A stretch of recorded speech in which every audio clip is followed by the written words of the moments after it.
आज यमनी हौसी बागियों ने सऊदी अरेबिया का एक खतरनाक ड्रोन जो कि अमेरिका का दिया हुआ था CH-4 उसको मार गिराया है। अमेरिका लगातार सऊदी अरेबिया को अरबों डॉलरों के हथियार दे रहा है। ये हथियार सारे के सारे यमनियों के खिलाफ इस्तेमाल हो रहे हैं, ईरान के खिलाफ इस्तेमाल हो रहे हैं, लेकिन ये तमाम तर कहानियां ईरान के खिलाफ बेसूद साबित हो रही हैं। यमनी हौसी बागी अब शहजादा मोहम्मद बिन सलमान की गले की हड्डी बन चुके हैं। शहजादा मोहम्मद बिन सलमान लगातार गलतियों पर गलती किए जा रहे हैं, जिसका खामियाजा पूरे सऊदी अरेबिया को भुगतना पड़ रहा है। ऑयल की कीमतें गिर चुकी हैं। शहजादा मोहम्मद बिन सलमान जो के बहुत बड़े अपने आप को एक वेटरन पॉलिटिशियन और किंगडम का सबसे अहम शख्स समझता था, वो उसकी सारी की सारी क्रेडिबिलिटी तबाह होती हुई नजर आ रही है, क्योंकि लगातार हौसी बागी सऊदी अरेबिया के ऊपर हमले कर रहे हैं और अमेरिका के पास कोई जवाब नहीं है कि वो सऊदी अरेबिया को प्रोटेक्ट कर सके। मामलात कुछ इस हद तक बिगड़ चुके हैं कि अब शाही खानदान के अंदर बगावतें होना शुरू हो गई हैं। शहजादा मोहम्मद बिन सलमान की पॉलिसियों की वजह से पूरा सऊदी अरेबिया परेशान है और उनके ऊपर फाइनेंशियल क्राइसिस भी आना शुरू हो गए हैं। तमाम तर चीजें आज की इस वीडियो में बड़ी डिटेल के साथ डिस्कस करेंगे। छोटी सी गुजारिश है कि आप हमारा यूट्यूब चैनल हसनात टीवी को सब्सक्राइब कर लें, घंटी के निशान को दबा लें ताकि लेटेस्ट न्यूज आप तक पर वक्त पहुंचती रहे। नाजरीन, अमेरिका ने अपना सबसे खतरनाक ड्रोन CH-4 सऊदी अरेबिया को दिया हुआ था ताकि सऊदी अरेबिया की फजाई हदूद को प्रोटेक्ट किया जाए। ये ऑटोमेटिक ड्रोन था,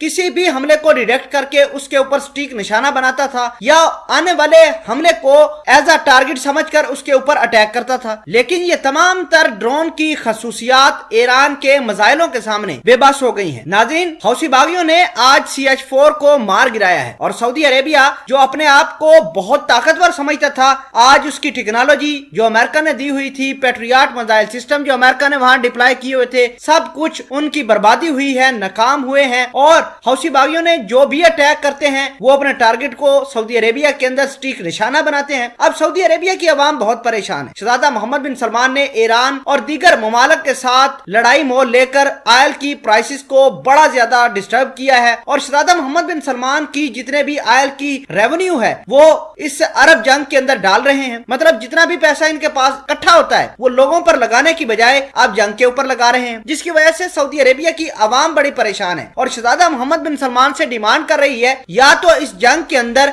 हमें कोई फायदा हो रहा हो तब भी हम इस जंग को आगे लीड करके लेके जाएं, हमें नुकसान ही हौसी बागी पहुंचा रहे हैं और तमाम का तमाम पैसा सऊदी अरेबिया का इस जंग के ऊपर लग रहा है, तो हमें इस जंग से या तो पुल आउट कर देना चाहिए या फिर इसका आखिरी इंजाम करना होगा। अगर सऊदी अरेबिया यहाँ से पुल आउट करता है तो इसका मतलब ये है कि यमनी हौसी बागी जो कि मुट्ठी भर लोग थे, उन्होंने सऊदी अरेबिया को घुटनों पर लाकर खड़ा कर दिया और ईरान की जीत हो जाएगी। ईरान मिडल ईस्ट का शहनशाह बनकर उभरेगा और अगर शहजादा मोहम्मद बिन सलमान इस जंग को हतमी नताइज की तरफ लेके जाते हैं तो अमेरिका का बहुत सारा असला चाहिए होगा और शहजादा मोहम्मद बिन सलमान को अच्छी पॉलिसीज बनानी होंगी ताकि इस जंग को कंक्लूजन की तरफ लेकर जाए। नाजरीन, तमाम तर महाजों पर अगर एनालिसिस किया जाए तो शहजादा मोहम्मद बिन सलमान की पॉलिसियां नाकाम होती दिखाई दे रही हैं, क्योंकि शहजादा मोहम्मद बिन सलमान ने 38 के करीब अरब ममालिक इकट्ठे किए थे और हौसी बागियों पर अटैक किया था और ये 2015 के अंदर किया था। लेकिन अब तक सऊदी अरेबिया ने कोई खातर खा